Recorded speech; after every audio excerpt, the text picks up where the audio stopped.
Hey, this is Keenan with Cloud Realty Group and the Real Estate Exchange. I show people how to create wealth by investing in real estate.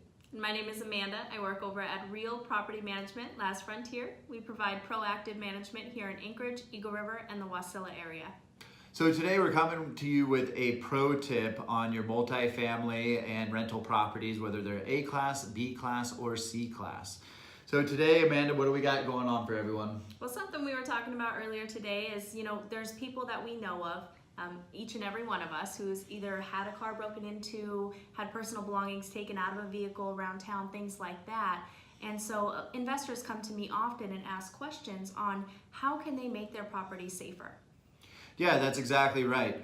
If you don't know anyone that has had their vehicle broken into, something stolen out of it, or the entire vehicle stolen itself, then you probably don't live in Anchorage. It's gotten out of control and it's starting to affect investors and property owners. So today we're going to talk to you about 3 ways that you can make your properties more safer. And what that's going to do for you is it's going to keep your tenants in there longer, because a tenant will not stay in your property if they don't feel safe. So the first thing that we're going to talk about is security systems and cameras. So Amanda, what do you feel about security systems and cameras? Well, as you said before, security systems very easy to install. Cameras, it's good protection for individuals who are there in the event something happens. And it gives tenants good peace of mind having those there. And it's a good deterrent. Yeah, and it's actually something that can help you sell your rentals when they come up and available for someone to lease them.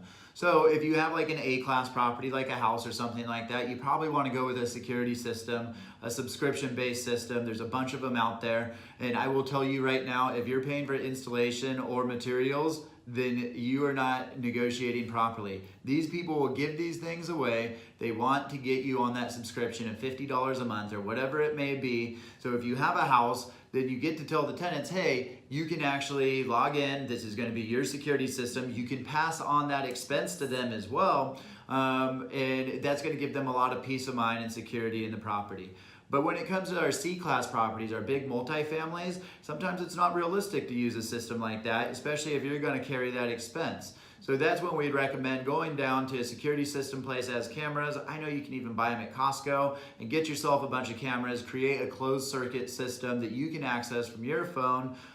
Maybe it logs the information for 24 hours or something like that.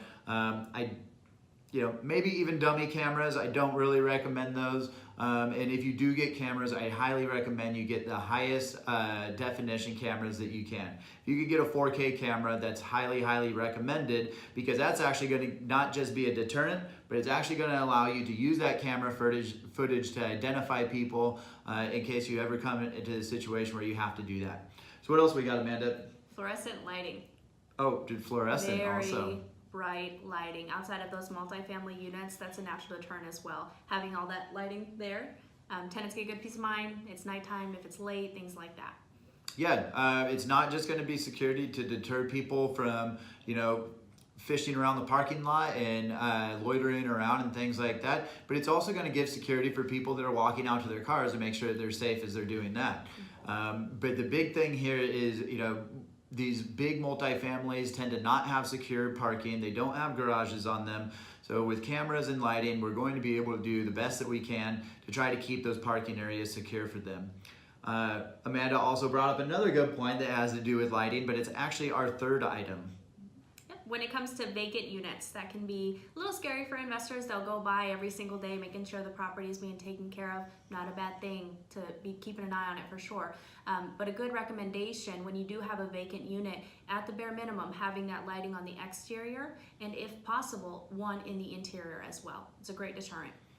Yep, that's right. Keep those lights on. If it's a single family home, a townhome, or if it's an empty unit in a multifamily, keep those lights on and it'll help keep people out of there.